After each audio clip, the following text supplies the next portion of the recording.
በየዓመቱ ህዳር 21 ቀን እንግዲህ በታቦተ ጽዮን የተፈጸሙ ታላላቅ ታምራት የሚታሰቡበት ቀን ነው። እግዚአብሔር ቅድስት ድንግል ማርያምን ታቦቱ አድርጎ ከፈጸማቸው ታላላቅ የድህነት ስራዎች ጋር በማነጻጸር እመቤታችን ቅድስት ድንግል ማርያም በነገረ ድህነት ውስጥ ያላትን ድርሻ በስፋት ታስተምራለች ማለት ነው። ታቦተ ጽዮን ከእስራኤላውያን ማርከው ዳጎን በሚባለው ቤተ ጣዖታቸው ውስጥ ባለ ጣዖት አኑረዋት በነበረ ጊዜ ታቦቷ የዳጎንን ምስል ሰባብራ ጥላው ነበር።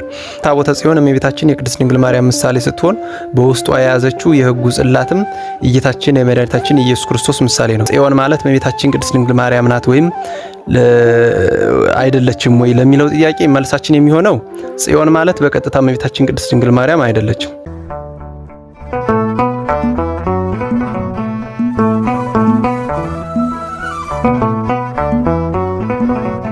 በስመ አብ ወወልድ ወመንፈስ ቅዱስ አሐዱ አምላክ አሜን።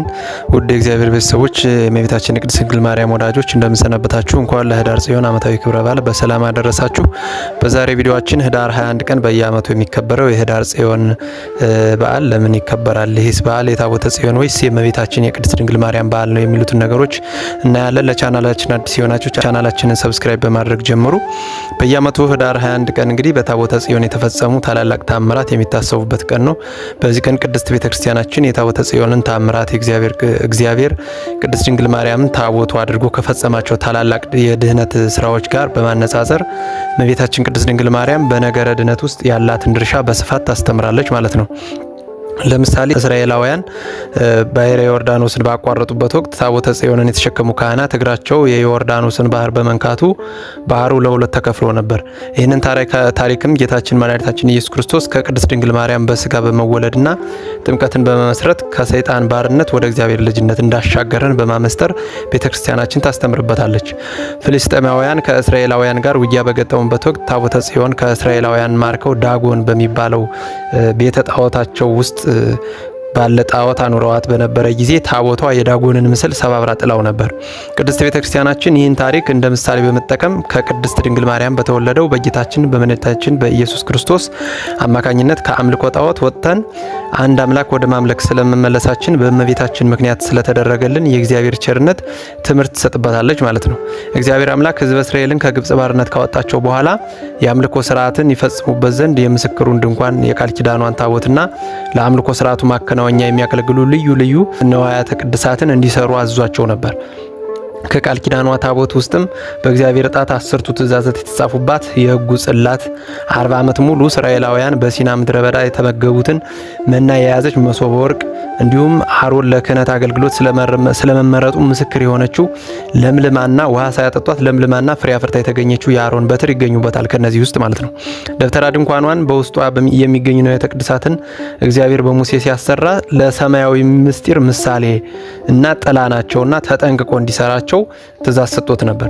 ቅዱስ ጳውሎስም ይህችን ድንኳን የአገልግሎት ሰዓታት የሚፈጸምባት ፊተኛይቱ ድንኳን ብሎ ሲጠራት እናገኘዋለን። በዚህ መሰረት ደብተራ ድንኳኗና በውስጡ ያሉ ንዋያተ ቅድሳት ለሰማያዊ ምስጢር ምሳሌ እና ጥላ እንደሆኑ መረዳት እንችላለን። የደብተራ ድንኳኗ ምሳሌ የሆነችው ሰማያዊቱ ስፍራም ቅድስት ቤተክርስቲያን ናት። ምክንያቱም በውስጧ አማናዊውና ሰማያዊ ምስጢር ስለሚፈጸምባት ማለት ነው። ቤተክርስቲያን የክርስቶስ አካሉ ስለሆነች ዘላለማዊ ሕይወትን የሚያሰጥ ምስጢርም በውስጧ ስለሚከናወንባት በእርግጥም ሰማያዊ ስፍራ ብለን ልንጠራት እንችላለን። ታቦተ ጽዮን በእመቤታችን ቅድስት ድንግል ማርያም ትመሰላለች። ይህን ለመረዳት ግን ስለ ታቦተ ጽዮን አሰራርና መንፈሳዊ ትርጉም አስቀድመን ልንረዳና ልናውቅ ይገባናል ማለት ነው።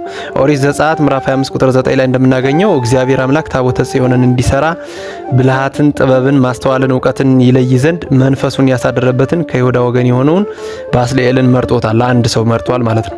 እርሱም እግዚአብሔር በሰጠው ማስተዋል ከማይነቅዝ እንጨት ርዝመቷን 2 ክንድ ተኩል ወርዷ 1 ክንድ ተኩል ቁመቷ 1 ክንድ ተኩል እንዲኖራት አድርጎ ታቦቷን ሰርቷታል።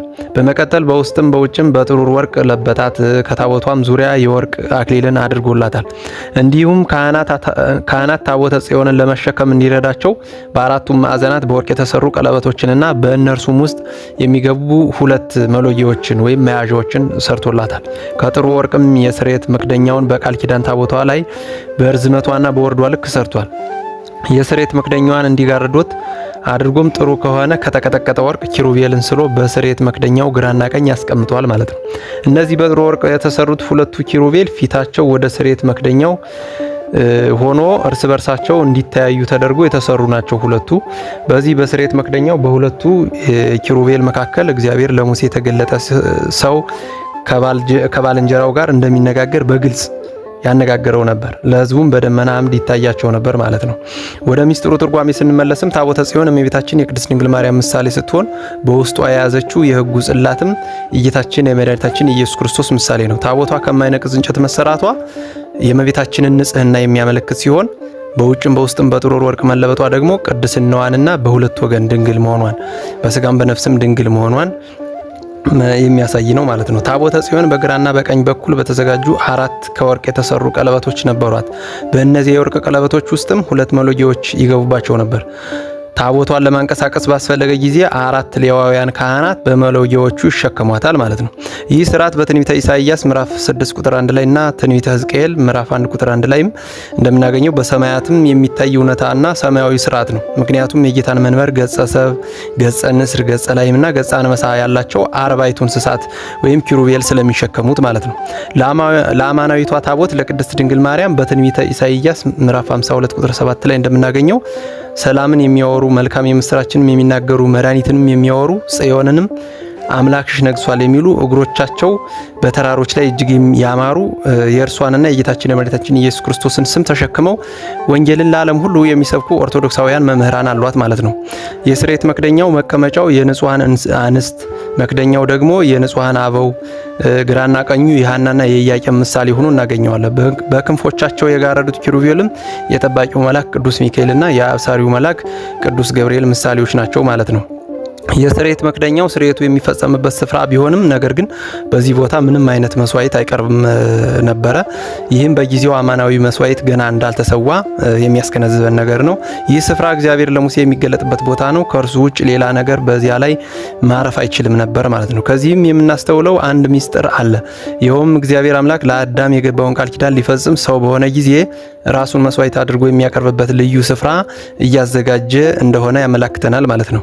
ይህ ስፍራ አማናዊ መስዋዕት የሚቀርብበት ቦታ እንደሚያስፈልግ የሚያስገነዝብ ስፍራ ነው። ይህን ለማመልከት እንግዲህ ለኃጢአት ስርየት የቀረበው መስዋዕት ከታረደ በኋላ ካህኑ ደሙን በጣቱ እየነከረ 7 ጊዜ በስርየት መክደኛው አንጻር በመገናኛ ድንኳኑ ውስጥ ይረጨው እንደነበረ በኦሪት ዘሌዋውያን ምዕራፍ 4 ቁጥር 6 ላይ ተጽፎ እናገኘዋለን በብሉይ ኪዳን ማለት ነው። ነገር ግን ይህ ደም ከስርየት መክደኛው ላይ አያርፍበትም ነበር። ምክንያቱም በዚህ ስፍራ መቅረብ የሚገባው አማናዊ መስዋዕት የጌታችን የመድኃኒታችን ኢየሱስ ክርስቶስ ቅዱስ ስጋውና ክቡር ደሙ ስለነበረ ማለት ነው። ይህ የስርየት መክደኛ ለኛ የሚያስተላልፈው ተጨማሪ መልእክትም አማናዊ መስዋዕት ክርስቶስ መስዋዕት ሆኖ ዓለምን ማዳኑ እንደማይቀርና መስዋዕቱ የሚቀርብበት ስፍራም በቅድስተ ቅዱሳን ወይም በቤተ መቅደስ ዛሬ የእግዚአብሔር መስዋዕት የክርስቶስ ስጋና ደም የሚሰዋበት እግዚአብሔር በምሕረት የሚገለጥበት በቃሉ ማደሪያ በጽላቱ ላይ መሆኑን በሚገባ ያስገነዝበናል ማለት ነው። ይህም እግዚአብሔር አምላክ በነቢዩ ሚልክያስ ላይ አድሮ እንደተናገረው እንግዲህ በትንቢተ ሚልክያስ ምዕራፍ 1 ቁጥር 11 ላይ ከፀሐይ መውጫ ጀምሮ እስከ መግቢያዋ ድረስ ስሜ በአሕዛብ ዘንድ ታላቅ ይሆናልና በየስፍራውም ስለ ስሜ ዕጣንን ያጥናሉ፣ ንጹህም ቁርባን ያቀርባሉ በማለት እንደተናገረው የስርየት መክደኛው አንዲት ቅድስት ቤተክርስቲያን ሚስጥረ ቁርባንን ለምትፈጽምበት ጽላት ወይም ታቦት ምሳሌ መሆኑን ያሳየናል ማለት ነው። የስርየት መክደኛውን የሚጋርዱት በጥሩ ወርቅ የተሰሩት የኪሩቤል ምስሎችም አማናዊው መስዋዕት በሚሰዋበት ጊዜ በዙሪያው ረበው የሚገኙ የቅዱሳን መላእክት ምሳሌዎች ናቸው። ቅዱሳን አባቶቻችን እንዳስተማሩን ሁለቱ ኪሩቤል የተባሉት ቅዱስ ሚካኤልና ቅዱስ ገብርኤል ናቸው። ይህን ለማስገንዘብ እንግዲህ ቅድስት ቤተክርስቲያናችን በመንበረ ታቦቱ ላይ ምስለ ፍቁር ወልዳ የምንለውን ስዕል እንዲቀመጥ ታዛለች። ምስለ ፍቁር ወልዳ በትክክል ላስተዋለው ሰው እንግዲህ በትክክል ታቦተ ጽዮንን መንፈሳዊ ትርጉም የሚያስረዳን ነገር ነው።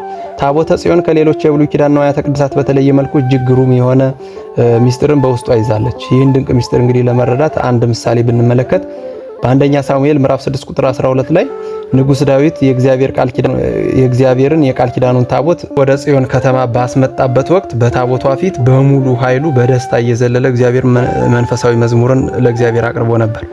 ከዚህ ጋር ተመሳሳይ የሚሆን ድርጊት በሐዲስ ኪዳንም ተፈጽሟል። ይኸውም እንግዲህ በሉቃስ ወንጌል ምዕራፍ 1 ቁጥር 44 ላይ እንደምናገኘው እመቤታችን ቅድስት ድንግል ማርያም ለቅድስት ኤልሳቤጥ ሰላምታን በሰጠች ጊዜ የ6 ወር ጽንስ የነበረው መጥምቀ መለኮት ቅዱስ ዮሐንስ የእመቤታችንን የሰላምታ ድምጽ በሰማ ጊዜ እንደ አባቱ እንደ ዳዊት ሁሉ በእናቱ ማህፀን ውስጥ ሆኖ በደስታ ዘሏል ወይም ሰግዷል። ታላቅ የደስታ ምስጋናንም አቅርቦ ነበር ማለት ነው።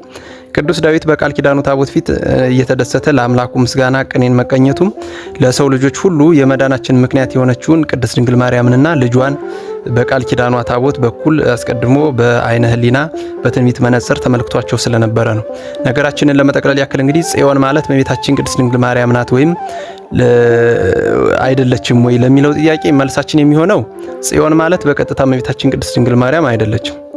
ይህንንም ስንመለከት እንግዲህ በብሉይ ኪዳን ስለ ጽዮን የተነገሩ ነገሮችን ስናይ ጽዮን በተለያዩ ነገሮች የምትመሰልና ከዚህም መካከል የቦታ ወይም የከተማ ስም መሆኗን ተጽፎ እናገኛለን ማለት ነው። ከነዚህም መካከል በመጽሐፈ ዕዝራ ስትዌል ምዕራፍ 1 ቁጥር 2 ላይ ስንመለከት የጽዮንን ጥፋቷን በባቢሎን የሚኖሩ ሰዎችን ደስታቸውን አይቻለሁና ተብሎ ተጽፎ እናገኛለን። ይህም እንግዲህ ጥፋት የተባለው የጽዮን የከተማዋንና የቦታዋን መጥፋትና መደምሰስ እንጂ የእመቤታችን የቅድስት ድንግል ማርያም አይደለም።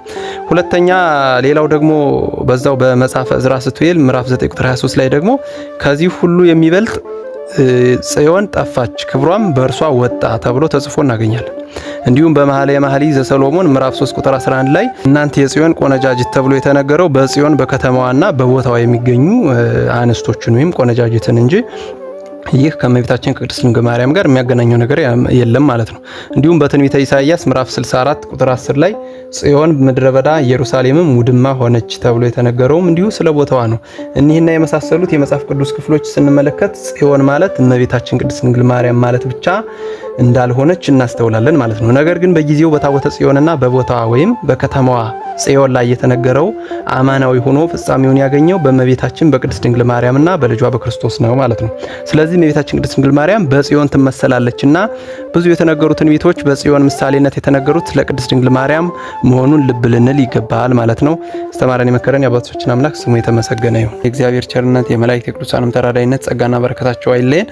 እንደተለመደው ለቻናላችን አዲስ የሆናችሁ ቻናላችንን ሰብስክራይብ በማድረግ እንዲሁም ቤተሰብ የሆናችሁ ደግሞ ላይክ እና ሼር በማድረግ በኮሜንት ሀሳብ አስተያየታችሁን በመግለጽ አገልግሎቱን ደግፉ። በቀጣይ ቪዲዮ እስከምንገናኝ ቸር ሰንብቱ።